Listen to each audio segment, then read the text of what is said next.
Apex Legends has taken the internet by storm this week with its surprise launch by Titanfall developer Respawn in association with EA.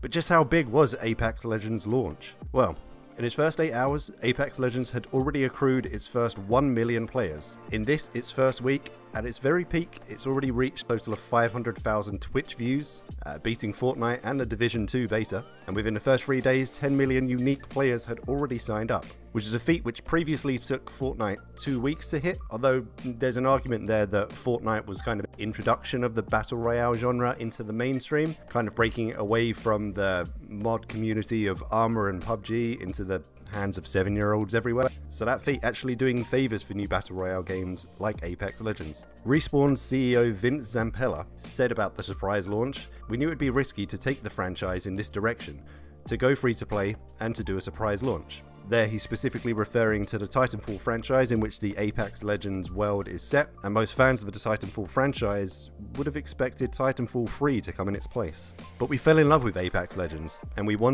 needed other people to play it too. The surprise launch tactic is something which has been used by game developers in the past and has seen growing popularity. In recent years we've seen examples of games flopping at release due to this repeated and overused cycle. Tease a game, announce the game at E3 or some other gaming event, release a trailer, hold a closed alpha or beta, an open beta, occasionally with some disastrous consequences and everyone can see your bugs.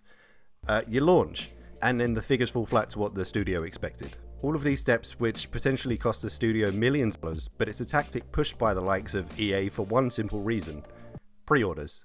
Making money off the hype before a game is even finished and without having to deliver something tangible. Though with the surprise announcements you're almost keeping the game alive by not letting the hype and controversy kill it before it's even come out. As well as that, studios are not held to some unrealistic release date which will cause them to release something subpar into the market. Quite simply, when the game is ready to play, it will be released. To that effect, in an interview with Eurogamer, Respawn said, "We're doing a free-to-play game with essentially loot boxes after we were bought out by EA, and it's not Titanfall 3.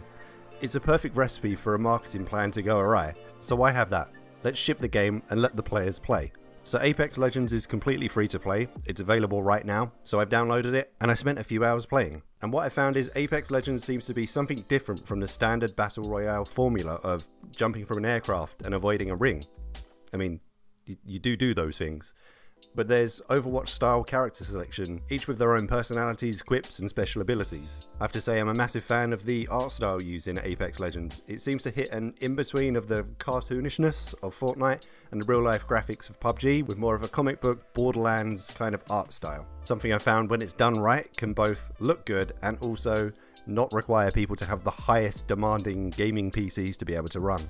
Now for me, I've never personally got into the Battle Royale genre. I'm unfortunately one of the few people in the world who's actually paid for Fortnite before they did Battle Royale. I paid for it for the building zombie game that they advertised originally. However, when it came to the Battle Royale mode, I just couldn't get on with it. Specifically, the building was a big blocker for me. But in Apex Legends, the gameplay itself is very much simplified for a new Battle Royale player. And I think that's an important thing to do to make the genre as accessible as possible. I myself do not have the ability to instantly recognize weapons and attachments, grab them, arrange them in a perfect loadout without being shot. I have to pick them up, look at them one by one, carefully arrange them into place. And by the time I've done that, you guessed it, I've died. But in Apex Legends, the attachment system makes things so much easier with its kind of auto-equipping system. It automatically equips the best attachments for the guns you have available, so you're not wasting time trying to connect incompatible attachments to those guns. Also, and this is something small but somewhat very effective, the way the loot is explained to a new player, effectively being properly labelled, so if you go up to a common helmet, you've already got a rare one attached, it'll essentially tell you, nope, you don't need to pick this up, you've already got something better. Then let's talk about their callout system.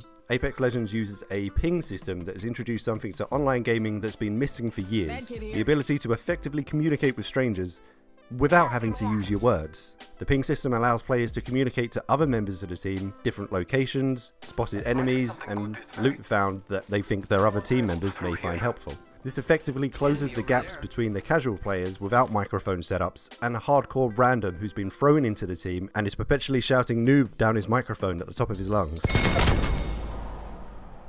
It only seems fitting that a studio called Respawn would do something unique and good with the Respawn system in the Battle Royale genre.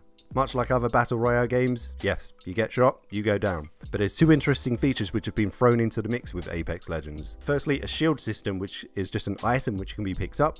You go down, you can pull out a shield so that if you're waiting for somebody to come and pick you up, you've got just that much more survivability. And if you can't be picked up, well, that's where the banner system comes in.